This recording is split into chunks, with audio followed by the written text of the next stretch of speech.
По речиси 3 децении е подготвен нов кривичен законник во кој се врши редефинирање и хармонизација на пропишаните казни за одредени кривични дела.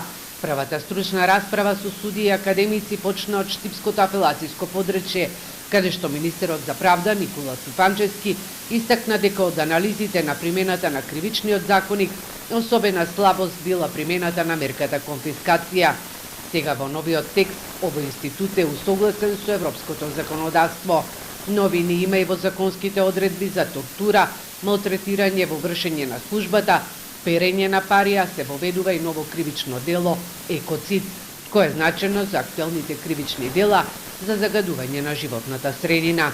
Стефанчевскиот Штип порача дека судовите и обвинителствата во Штипското апелацијско подречје куборат со вработени, кои си заменуваат по основ на пензионирање, а во последните неколку години никој не ги заменува. И дојдовме до заклучок дека навистина ќе треба подитно, ургентно, промптно да се реагира, дека во меѓувреме практично апелационото подречје во Штип останува без голем број на судии во таа апелациона инстанција и верувам дека ќе најдеме заедничко решение, затоа што доколку не стигнеме до крајот на годината со решение што значи надминување на таа состојба, тогаш ќе се содриме со реален проблем, со огромен број на предмети пред кои што постои застареност.